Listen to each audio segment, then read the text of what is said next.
शहर की भीड़ भाड़ से दूर एक शांत गली के आखिरी मकान में राजीव अपनी माँ के साथ रहता था। राजीव का व्यक्तित्व बिल्कुल किसी पुरानी किताब जैसा था, शांत, गंभीर और गहरा। उसके पिता के गुजर जाने के बाद घर की दीवारों में छाई खामोशी को सिर्फ उसकी माँ के सिलाई मशीन की आवाज तोड़ती थी। राजीव पढ़ाई में अव्वल था, लेकिन उसकी आंखों में हमेशा एक जिम्मेदारी का बोझ रहता था।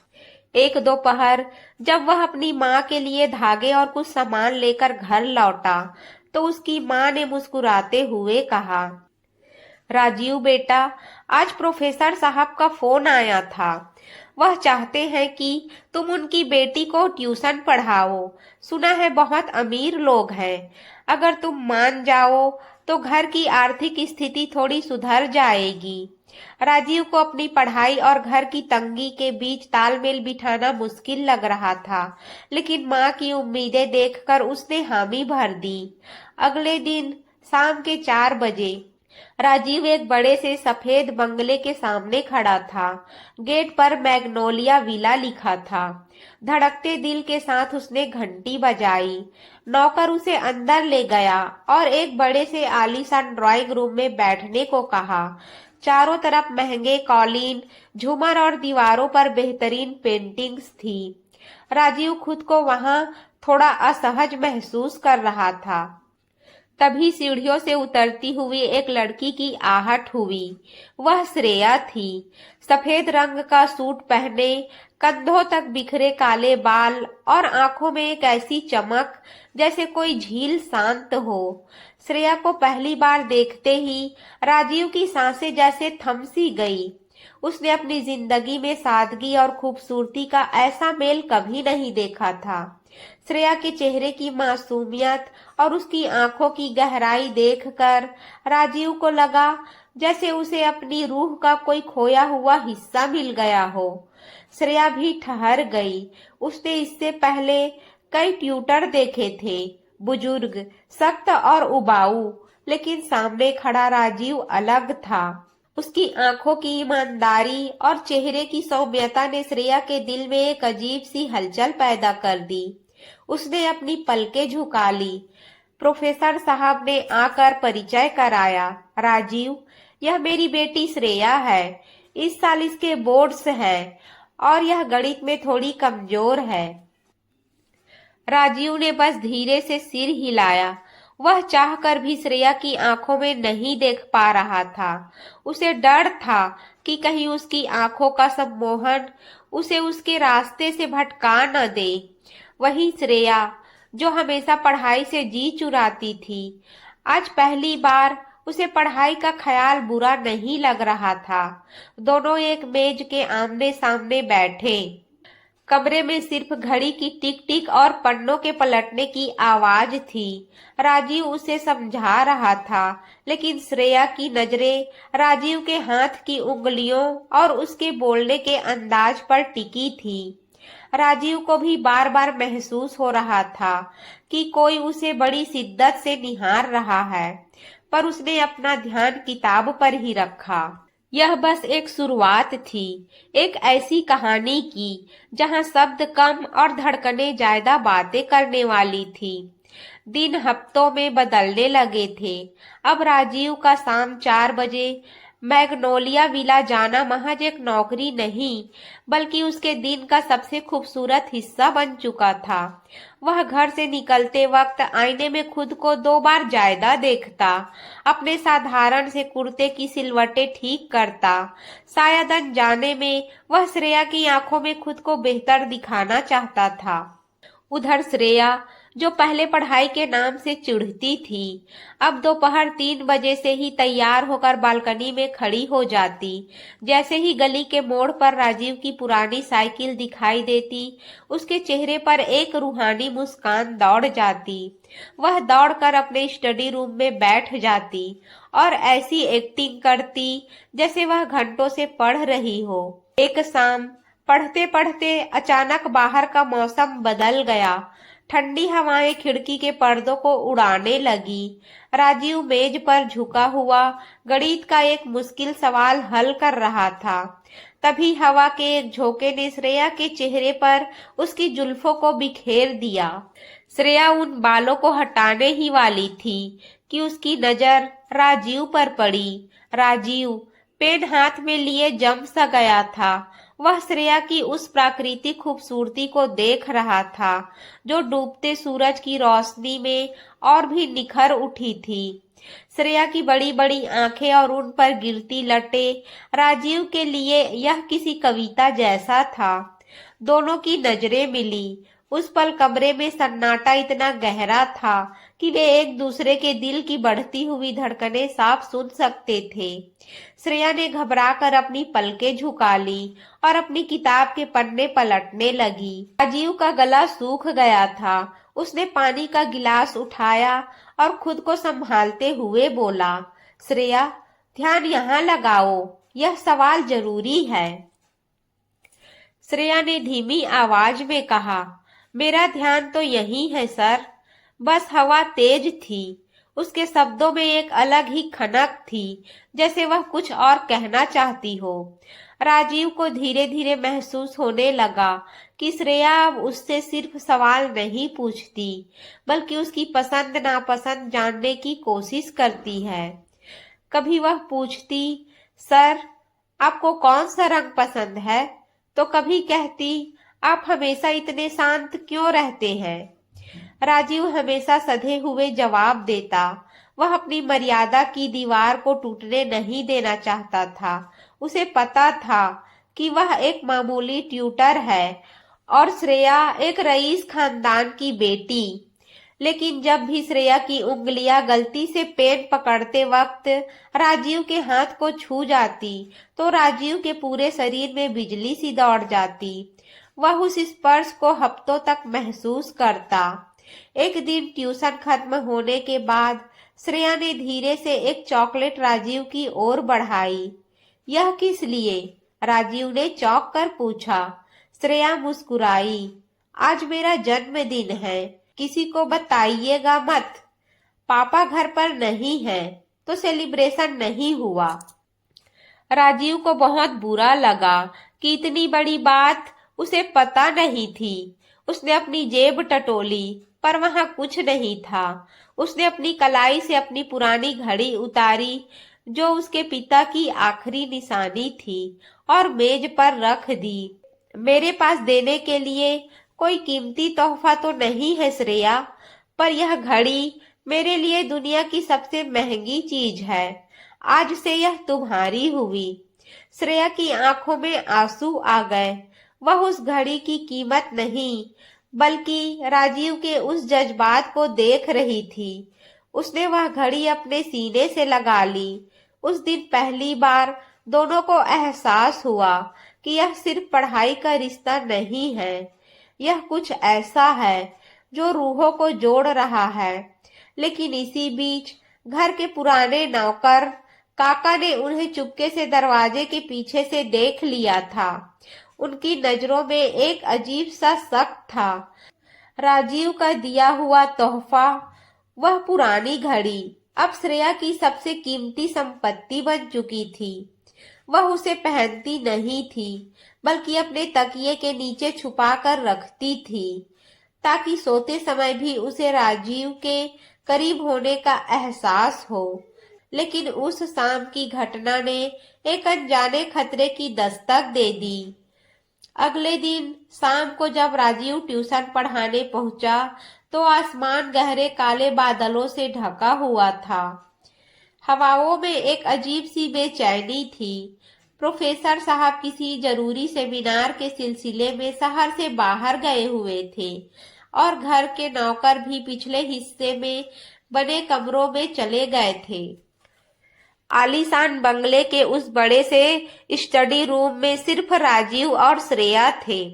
अचानक बादलों के गरजने के साथ जोरदार बारिश शुरू हो गई। देखते ही देखते बिजली गुल हो गई और पूरा बंगला अंधेरे की चादर में लिपट गया।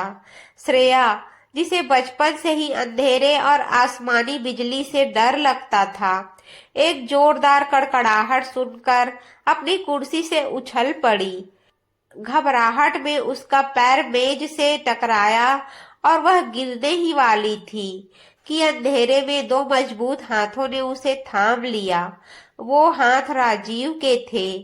अंधेरे में उन्हें एक दूसरे का चेहरा नजर नहीं आ रहा था, लेकिन एक दूसरे की गर्म सांसें साफ महसूस हो रही थी। श्रेया ने डर के मारे राजीव की कमीज को कसकर पकड़ लिया और अपना चेहरा उसके सीने से सटा दिया। राजीव का दिल इतनी जोर से धड़क रहा था जैसे सीने से बाहर निकल जाएगा। उसने कभी किसी लड़की को इतने करीब से महसूस नहीं किया था, और वो भी श्रेया को, जिसकी इबादत वह मन ही मन करता था। राजीव के हाथ कांप रहे थे। उसका मन हुआ कि वह भी श्रेया को अपनी बाहों में भर ले और कहे कि मत डरो, मैं हूं ना। लेकिन उसकी परवरिश और उसूलों ने उसे रोक लिया। उसने धीरे से श्रेया के कंधे पर हाथ रखा और बेहद कोमल आवाज में कहा, श्रेया, डरो मत, मैं यही हूँ, बस बिजली गई है। श्रेया ने सिसकते हुए कहा, राजीव सर, प्लीज मुझे छोड़कर मत जाइएगा, मुझे बहुत डर लग रहा है। उस पल श्रेया की आवाज में जो अपनापन था, उसने राजीव के संयम की हर दीवार तोड़ दी। उसने अनजाने में ही श्रेया के सिर पर हाथ फेरना शुरू कर दिया। उस स्पर्श में वासना नहीं, बल्कि एक रूहानी सुकून था। कुछ देर बाद जब खिड़की से चमकती बिजली की रोशनी कमरे में फैली, तो दोनों की नजरें मिली। श्रेया की आंखों में आंसू थे और राजीव की आंखों में बेपनाह मोहब्बत। बिना एक शब्द बोले दोनों ने एक दूसरे की आंखों में वो सब पढ़ लिया जो वे महीनों से छुपा रहे थे। वे जानते थे कि वे एक दूसरे के प्यार में इस कदर गिर चुके हैं जहां से वापस जाना मुमकिन नहीं। राजीव ने धीरे से अपना हाथ श्रेया के चेहरे की ओर बढ़ाया और उसकी आंखों के किनारे जमे एक आंसू को अपनी उंगली से पोंछा। वह पल ऐसा था जैसे वक्त ठहर गया हो। तभी अचानक कमरे के बाहर किसी के चलने की आवाज आई। राजीव और श्रेया तुरंत एक दूसरे से अलग हो गए। राजीव ने जल्दी से अपने फोन की टॉर्च जलाई। दरवाजे पर कोई नहीं था, लेकिन जमीन पर एक परछाई तेजी से ओझल होती दिखाई दी। राजीव को शक हुआ कि कोई उन्हें देख रहा है। क्या वो काका थे या कोई और जो इस घर की शांति को भंग करना चाहता था? अगले दिन जब राजीव घर पहुंचा तो उसकी माँ के चेहरे पर हवाइयां उड़ रही थी। उसके घर के बाहर एक काली बड़ी गाड़ी खड़ी थी। अंदर प्रोफेसर साहब बैठे थे। प्रोफेसर साहब की आंखें गुस्से से लाल थी। वह राजीव की ओर देखते हुए कड़क आवाज में बोले, राजीव, मैंने तुम्हें अपनी बेटी का भविष्य बनाने के लिए बुलाया था, उसकी जिंदगी के साथ खेलने के लिए नहीं। राजीव सन्न रह गया। उसकी माँ की आंखों में अपमान के आंसू थे। प्रोफेसर साहब की कड़कती आवाज राजीव के घर की दीवारों से टकराकर उसे भीतर तक छलनी कर रही थी। राजीव की माँ कोने में खड़ी कांप रही थी। उन्होंने कभी सपने में भी नहीं सोचा था कि उनका बेटा, जो उनकी आंखों का तारा और शहर भर में अपनी सादगी के लिए मशहूर था, उस पर ऐसा इल्जाम लगेगा। प्रोफेसर साहब ने चिल्लाकर कहा, राजीव, तुम्हारी हिम्मत कैसे हुई मेरी बेटी को यह घड़ी देने की? और उस रात जब मैं घर पर नहीं था, तुम उसके इतने करीब क्या कर रहे थे? मेरे वफादार नौकर ने सब देख लिया है। राजीव का सिर शर्म और दुख से झुक गया। वह चाहता तो वह कह सकता था कि वह प्यार करता है। वह चाहता तो कह सकता था कि उस रात वह सिर्फ श्रेया का डर दूर कर रहा था। लेकिन उसे पता था कि एक गरीब ट्यूटर की सच्चाई एक अमीर बाप के गुस्से के आगे फीकी पड़ जाएगी। उसने बस इतना कहा, सर, मेरा इरादा गलत नहीं था। चुप रहो, प्रोफेसर साहब ने बीच में ही टोक दिया। आज के बाद अगर तुम मेरी बेटी के आसपास भी दिखे तो मैं तुम्हें जेल की सलाखों के पीछे डलवा दूंगा। और ये ट्यूशन आज इसी वक्त खत्म। वे गुस्से में पैर पटकते हुए बाहर निकल गए। राजीव की मां बिलख बिलख कर रोने लगी। राजीव ने अपनी मां को गले लगाया, लेकिन उसकी आंखों में एक भी आंसू नहीं गिरा। उसका दिल पत्थर हो चुका था, क्योंकि उसे अपनी फिक्र नहीं थी। उसे फिक्र थी श्रेया की, जो ना जाने किस हाल में होगी। उधर मैग्नोलिया विला में सन्नाटा पसरा था। श्रेया को उसके कमरे में बंद कर दिया गया था। उसका फोन छीन लिया गया था और कमरे के बाहर पहरा बिठा दिया गया था। श्रेया ने खाना पीना छोड़ दिया था। वह बस खिड़की के पास बैठी रहती और उस गली को देखती जहां से राजीव की साइकिल गुजरती थी। उसकी आंखों के सामने बार बार उस रात का मंजर आ रहा था। राजीव का वो कोमल स्पर्श, उसकी धड़कनें। उसने मन ही मन खुद से कहा, राजीव सर, आप भले ही दूर चले गए हो, लेकिन आपने मेरी रूह को छू लिया है। मैं किसी और की कभी नहीं हो पाऊंगी। राजीव को पता था कि अब इस शहर में उनका रहना मुश्किल है। बदनामी के डर से उसकी मां का सिर झुक गया था। उसने रातों रात फैसला किया कि वह अपनी मां को लेकर अपनी मौसी के घर दूसरे शहर चला जाएगा। जाने से पहले राजीव एक आखिरी बार उस बंगले के पास पहुंचा। रात का वक्त था। उसने एक कागज पर सिर्फ एक लाइन लिखी थी, वक्त गवाह है, हमारी खामोशी ही हमारा सबसे बड़ा सच है, इंतजार करना। उसने उस चिट्ठी को पत्थर में लपेटकर श्रेया की बालकनी की तरफ फेंकने की कोशिश की, लेकिन तभी उसे किसी के आने की आहट सुनाई दी। उसने देखा कि वही परछाई जो उस रात स्टडी रूम के बाहर थी, आज फिर बंगले के चक्कर लगा रही थी। राजीव चौंक गया। वह परछाई प्रोफेसर साहब के वफादार नौकर की नहीं थी। वह कोई और था, कोई ऐसा जो श्रेया पर बुरी नजर रखता था और जिसका राज खुलना अभी बाकी था। राजीव ने अंधेरे में खुद से वादा किया, श्रेया, मैं जा रहा हूँ ताकि खुद को काबिल बना सकूं, लेकिन मैं वापस जरूर आऊंगा तुम्हारे लिए और उस शख्स का नकाब उतारने के लिए जो हमारी बर्बादी पर मुस्कुरा रहा है। अगली सुबह जब सूरज निकला तो राजीव का घर खाली था। शहर के लिए वह एक भगौड़ा था, लेकिन श्रेया के लिए वह उसकी जिंदगी की अधूरी इबादत। समय की धूल जब यादों पर जमने लगती है तो या तो वह धुंधली हो जाती है या फिर और भी गहरी। राजीव और श्रेया के लिए यह 5 साल किसी अग्नि परीक्षा से कम नहीं थे। दूसरे शहर जाकर राजीव ने दिन रात एक कर दिया। दिन में वह एक बड़ी कंपनी में क्लर्क का काम करता और रात को अपनी आगे की पढ़ाई पूरी करता। उसके दिमाग में बस एक ही धुन सवार थी, इतना काबिल बनना कि कोई उसे मामूली कहकर दुत्कार न सके। उसकी आंखों की वो नरमी अब एक कठोर संकल्प में बदल चुकी थी। उसने दाढ़ी बढ़ा ली थी और उसका व्यक्तित्व अब और भी गंभीर हो गया था। पर आज भी जब वह थक कर सोता तो उसके सिराहने वही गणित की किताब होती जिसमें उसने श्रेया का नाम छुपा कर लिखा था। उधर शहर में श्रेया पूरी तरह बदल चुकी थी। उसने बोलना लगभग छोड़ दिया था। वह अपने पिता की हर बात मानती, लेकिन उसकी आंखों में कोई चमक नहीं थी। प्रोफेसर साहब को लगता था कि वक्त के साथ श्रेया राजीव को भूल गई है, इसलिए उन्होंने उसकी शादी की बातें शुरू कर दी थी। प्रोफेसर साहब का एक दूर का रिश्तेदार था, विक्रांत।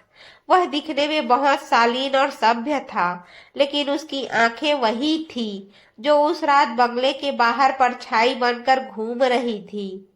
विक्रांत ने प्रोफेसर साहब का भरोसा जीत लिया था और अब वह श्रेया से शादी कर इस पूरी जायदाद का मालिक बनना चाहता था। एक शाम श्रेया अपनी पुरानी अलमारी साफ कर रही थी। तभी उसे दराज के एक गुप्त कोने में वह पुरानी घड़ी मिली जो उसके पिता ने राजीव से छीन ली थी। उसने देखा कि घड़ी अभी भी चल रही थी। टिक टिक की आवाज जैसे कह रही हो कि वक्त अभी थमा नहीं है। तभी कमरे में विक्रांत दाखिल हुआ। उसने श्रेया के हाथ में वो घड़ी देखी और उसके चेहरे पर एक कुटिल मुस्कान आ गई। उसने धीरे से कहा, श्रेया, पुरानी चीजों को जितना जल्दी फेंक दोगी, आने वाली जिंदगी उतनी ही आसान होगी। श्रेया ने घड़ी को अपनी मुट्ठी में भींच लिया और पहली बार अपनी आवाज उठाई। कुछ चीजें पुरानी होने पर और कीमती हो जाती है विक्रांत, और कुछ यादें कभी नहीं मरती। विक्रांत की आंखों में गुस्सा चमक उठा, पर उसने खुद को काबू में रखा। उसे लगा कि राजीव तो अब इस शहर में है ही नहीं, तो उसे डरने की क्या जरूरत। उसी हफ्ते शहर में एक बहुत बड़े बिजनेस सेमिनार का आयोजन हुआ। प्रोफेसर साहब को मुख्य अतिथि के रूप में बुलाया गया था और श्रेया भी उनके साथ थी। शहर के नए उभरते हुए यंग बिजनेसमैन को वहां सम्मानित किया जाना था। जैसे ही स्टेज पर नाम पुकारा गया, मिस्टर R.J. मल्होत्रा, हॉल तालियों की गड़गड़ाहट से गूंज उठा। श्रेया की नजरें स्टेज की तरफ उठी। सूट बूट में एक लंबा रौबदार शख्स स्टेज पर चढ़ रहा था। उसकी चाल में वही आत्मविश्वास था जो कभी राजीव की बातों में हुआ करता था। जैसे ही उस शख्स ने माइक संभाला और बोलना शुरू किया, श्रेया के हाथ से पानी का गिलास छूटकर गिर गया। वही आवाज, वही लहजा। राजीव ने अपनी स्पीच खत्म की और उसकी नजर सीधे फ्रंट रो पे बैठी श्रेया पर पड़ी। दोनों की आंखें 5 साल बाद मिली। राजीव की आंखों में अब दर्द नहीं, बल्कि एक अजीब सा सुकून और हिसाब की चमक थी। लेकिन तभी राजीव ने देखा कि श्रेया के बगल में विक्रांत बैठा है और उसने अपना हाथ श्रेया के कंधे पर रखा हुआ है। राजीव के चेहरे पर एक सख्त मुस्कान आई। उसे समझ आ गया कि खेल अभी खत्म नहीं हुआ है, बल्कि अब तो असली खेल शुरू हुआ है। हॉल में तालियों की गूंज जारी थी, लेकिन श्रेया के कानों में सिर्फ सन्नाटा था। उसके सामने वही चेहरा था जिसे उसने अपनी बंद आंखों में हजारों बार देखा था, लेकिन यह राजीव पहले जैसा नहीं था। उसके चेहरे पर अब एक कठोरता थी, एक ऐसी चमक जो सिर्फ संघर्ष से तप कर आती है। सेमिनार खत्म होते ही लोग मिस्टर मल्होत्रा से मिलने के लिए दौड़ पड़े। प्रोफेसर साहब भी अपनी रईसी और रुतबे के कारण उनसे हाथ मिलाने आगे बढ़े। श्रेया पीछे खड़ी कांप रही थी। विक्रांत की पैनी नजरें श्रेया के चेहरे के बदलते रंगों को भांप रही थी। प्रोफेसर साहब ने बड़े गर्व से कहा, मिस्टर मल्होत्रा, आपकी स्पीच सुनकर दिल खुश हो गया। आज के युवाओं को आप जैसे ही प्रेरणा की जरूरत है। राजीव ने एक ठंडी मुस्कान के साथ प्रोफेसर साहब की आंखों में झांका। उसे याद आया वो दिन जब इन्हीं आंखों में उसके लिए नफरत और हिकारत थी। राजीव ने बेहद सलीके से कहा, शुक्रिया प्रोफेसर साहब। कभी कभी इंसान को अपनी औकात बदलने के लिए अपनों की ही ठोकरें काफी होती है। प्रोफेसर साहब इस गहरे वार को समझ नहीं पाए, लेकिन श्रेया का दिल जोर से धड़क उठा। वह समझ गई कि यह शब्द किसके लिए थे। जैसे ही राजीव की नजर श्रेया पर पड़ी, वक्त जैसे ठहर गया। श्रेया की आंखों में विनती थी, माफी थी और वही पुरानी मासूमियत। राजीव का मन हुआ कि सब कुछ भूलकर उसे गले लगा ले, लेकिन तभी उसने देखा विक्रांत ने बड़े अधिकार के साथ श्रेया का हाथ थाम लिया है। विक्रांत ने आगे बढ़कर कहा, हेलो मिस्टर मल्होत्रा, मैं विक्रांत हूँ, श्रेया का होने वाला मंगेतर। अगले महीने हमारी शादी है। उम्मीद है आप जरूर आएंगे। राजीव के चेहरे की मांसपेशियां खिंच गई। उसने विक्रांत के हाथ को मजबूती से दबाते हुए हाथ मिलाया। राजीव ने महसूस किया कि विक्रांत के हाथ में वही सोने की अंगूठी थी जो उस रात बंगले के बाहर की परछाई की उंगली में चमक रही थी। राजीव को अपना सुराग मिल चुका था। उसने धीमी लेकिन भारी आवाज में कहा, शादी? जरूर। मैं उन शादियों में जरूर जाता हूँ जहाँ कुछ राज दफन होते हैं। भीड़ का फायदा उठाकर जब प्रोफेसर साहब और विक्रांत लोगों से बात करने में व्यस्त थे, राजीव श्रेया के बगल से गुजरा। बिना उसकी ओर देखे उसने बेहद धीमी आवाज में कहा, आज रात 10 बजे पुरानी लाइब्रेरी के पीछे वाले बाग में। अगर सच जानना चाहती हो तो आना। श्रेया के पैर जम गए। वह वही जगह थी जहां राजीव उसे कभी गणित के कठिन सूत्र समझाया करता था। रात के 10 बज रहे थे। श्रेया किसी तरह घर से चुपके से निकलकर उस पुराने बाग में पहुंची। वहां अंधेरा था। सिर्फ दूर एक लैंप पोस्ट की धुंधली रोशनी आ रही थी। तभी अंधेरे से एक साया बाहर आया। वह राजीव था। श्रेया की रुलाई फूट पड़ी। वह दौड़कर उसके पास गई, लेकिन राजीव ने उसे छूने से मना कर दिया। राजीव ने रूखी आवाज में कहा, मुझसे दूर रहो श्रेया, तुम अब किसी और की अमानत बनने वाली हो। श्रेया ने रोते हुए कहा, राजीव सर, आप बिना कुछ कहे क्यों चले गए? आपको पता है मेरे साथ क्या हुआ? मैंने हर रोज आपकी उस घड़ी को अपनी धड़कन समझा है। राजीव ने अचानक उसका हाथ पकड़ा और उसे दीवार से सटा दिया। उसकी आंखों में आग थी। तुम जिसे अपना जीवन साथी मान रही हो, क्या जानती हो वो कौन है? उस रात तुम्हारे कमरे के बाहर जो परछाई थी, जिसने तुम्हारे पिता को हमारे बारे में झूठी खबरें दी, वो कोई नौकर नहीं, बल्कि यही विक्रांत था। वह तुम्हारी दौलत के पीछे है श्रेया, और वह तुम्हें बर्बाद कर देगा। श्रेया सन्न रह गई। उसे अपनी आंखों पर विश्वास नहीं हो रहा था। तभी झाड़ियों में कुछ सरसराहट हुई। किसी ने उनकी बातें सुन ली थी। अंधेरे से एक जोरदार हंसी गूंजी। वह विक्रांत था और उसके हाथ में एक लोडेड गन थी। बहुत खूब राजीव, तुमने मुझे पहचान ही लिया, लेकिन अफसोस, अब तुम यह सच किसी को बताने के लिए जिंदा नहीं बचोगे। अंधेरे के सन्नाटे को चीरती हुई विक्रांत की वह डरावनी हंसी बाग की हवाओं में जहर घोल रही थी। राजीव ने बड़ी फुर्ती से श्रेया को अपने पीछे कर लिया। उसकी आंखों में डर नहीं, बल्कि एक शिकारी जैसी चमक थी। विक्रांत ने गन तानते हुए कहा कि आज इस कहानी का अंत यहीं इसी मिट्टी में हो जाएगा। श्रेया कांपते हुए राजीव के पीछे छिपी थी। उसे समझ नहीं आ रहा था कि जिस इंसान को वह अपना रिश्तेदार समझती थी, वह इतना बड़ा दरिंदा कैसे निकला। विक्रांत जैसे ही ट्रिगर दबाने वाला था, तभी बाग के चारों तरफ से तेज फ्लैश लाइटें जल उठी। विक्रांत की आंखें चौंधिया गई।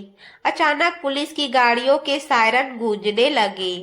विक्रांत घबरा गया। उसने इधर उधर देखा तो पाया कि वह चारों तरफ से घिर चुका है। तभी झाड़ियों के पीछे से प्रोफेसर साहब बाहर निकले। उनकी आंखों में पश्चाताप के आंसू थे और चेहरे पर विक्रांत के लिए नफरत। राजीव ने दरअसल पहले ही प्रोफेसर साहब को एक गुमनाम मैसेज भेजकर यहाँ बुलवा लिया था और विक्रांत के असली मंसूबों का एक ऑडियो रिकॉर्डिंग जो उसने पहले ही हासिल कर लिया था, उन्हें भेज दिया था। विक्रांत को पुलिस पकड़कर ले गई, लेकिन प्रोफेसर साहब की हिम्मत नहीं हो रही थी कि वह राजीव से नजरें मिला सके।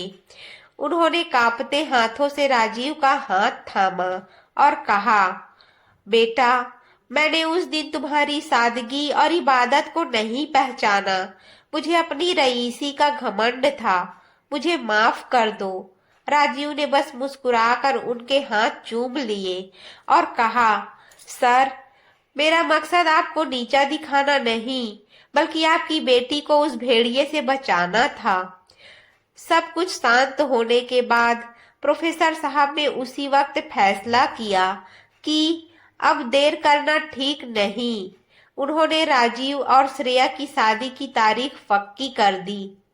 शहर के सबसे बड़े होटल में दोनों की शादी का जश्न हुआ।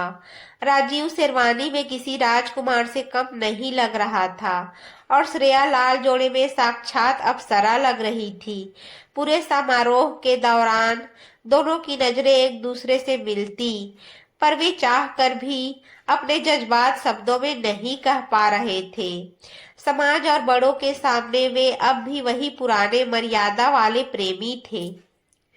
विवाह की रस्में पूरी हुई और अंततः वह रात आई जब दोनों अपने सजे हुए कमरे में एक दूसरे के सामने थे। कमरे में मोगरे की खुशबू फैली हुई थी। श्रेया बेड पर बैठी अपना सिर झुकाए हुए थी और राजीव उसे बस निहार रहा था। राजीव धीरे से उसके पास आया और उसके पास मेज पर वही पुरानी घड़ी रख दी। श्रेया ने सिर उठाकर देखा। उसकी आंखों में खुशी और शरारत दोनों थी। राजीव ने उसका हाथ अपने हाथों में लिया और कहा कि आज मैं तुम्हें वो बताना चाहता हूँ जो मैं उन शामों में ट्यूशन पढ़ाते वक्त कहना चाहता था, लेकिन मेरी हिम्मत नहीं हुई। श्रेया, मैं उस पहले दिन से ही तुम्हारे प्यार में पागल था जब तुमने पहली बार गणित का सवाल गलत किया था, सिर्फ इसलिए ताकि मैं तुम्हें दोबारा समझा सकूं। श्रेया ये सुनकर हैरान रह गई। वह खिलखिलाकर हंसी और अपनी अलमारी से एक पुरानी फटी हुई डायरी निकाली। उसने राजीव को दिखाया कि उस डायरी के हर पन्ने पर राजीव का नाम लिखा था। श्रेया ने कहा कि आपको क्या लगा, सिर्फ आप ही फिदा थे? मैं तो जानबूझकर बारिश की दुआ मांगती थी ताकि आप थोड़ी देर और रुक जाएं। उस रात जब बिजली गई थी, मैं डरी नहीं थी। बस मुझे आपकी बाहों में आने का बहाना चाहिए था। दोनों एक दूसरे की बातें सुनकर हैरान थे कि वे कैसे एक दूसरे से इतना प्यार करते थे और इतने सालों तक खामोश रहे। राजीव ने श्रेया को अपने करीब खींचा और उसके माथे को चूमते हुए कहा कि अब हमारे बीच कोई खामोश दीवार नहीं होगी। श्रेया उसके सीने से लग गई और बोली, हमारी मोहब्बत अब खामोश नहीं बल्कि अमर हो गई है। उस रात पुरानी यादें ताजा हुई, सारे राज खुले और एक नई जिंदगी की शुरुआत हुई जहां प्यार का इजहार शब्दों से ज्यादा धड़कनों से हो रहा था। दोस्तों, यह थी श्रेया और राजीव की कहानी। अगर कहानी आपको अच्छी लगी हो तो वीडियो को लाइक करें, चैनल को सब्सक्राइब करें। मिलेंगे एक और नई कहानी के साथ, तब तक के लिए आप सभी का दिल से धन्यवाद।